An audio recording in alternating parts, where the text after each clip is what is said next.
जी, इस वक्त मैं मौजूद हूँ सूबाई इलेक्शन कमीशन सिंध के ऑफिस के बाहर। यहाँ जमात इस्लामी ने आज एक प्रेस कॉन्फ्रेंस करनी थी।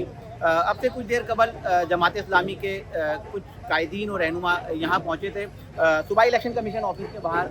तो पुलिस की भारी नफरी जो पहले से यहाँ तैनात थी, पुलिस ने जमात इस्लामी के जो रहनुमा हैं जैसे ही वो पहुँचे तो उनको गिरफ्तार कर लिया। मेरे पीछे अगर आप देखें तो आपको कैदियों की वैन नज़र आ रही है। इसमें जमात इस्लामी के रहनुमा यूनुस बाराई, जुनैद मकाती, जमात इस्लामी के MPA फौरी तौर पर पुलिस ने जो है इनको गिरफ्तार कर लिया। जो डाइस भी लाई गई थी जमात इस्लामी की जानिब से, डाइस वगैरह भी हटा दी, और जो सामान था लाउड स्पीकर और दीगर जो सामान लाए थे, जनरेटर वगैरह, तमाम चीज़ें पुलिस ने अपनी तहवील में ले ली। अभी अगर आप मेरे अकब में देखें कि पुलिस की भारी नफरी तैनात है और जमात इस्लामी के जो कायदीन और रहनुमा जो इधर आए हुए थे उन तमाम लोगों को गिरफ्तार कर लिया गया है।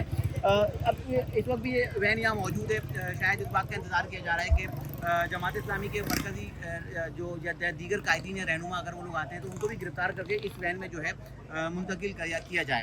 अब से जमात इस्लामी का जो एक मुतालबा आम इंतखाबात 2024 और उसके नतीजे में बनने वाली जो हुकूमत है और उसके जो नताइज हैं उसके खिलाफ जमात इस्लामी ने आज जो है यहाँ एहतजाजी मुजाहरा भी करना था और उसके बाद जो है प्रेस कॉन्फ्रेंस भी करनी थी। मीडिया की बड़ी तादाद यहाँ मौजूद है, लेकिन जमात इस्लामी के कायदीन और रहनुमा जिन्होंने अपने मीडिया से बात करनी थी उन तमाम रहनुमाओं को जो है इस वक्त गिरफ्तार कर लिया गया और वैन में मौजूद हैं और अब से कुछ देर बाद इनको जो है थाने मुंतकिल कर दिया जाएगा।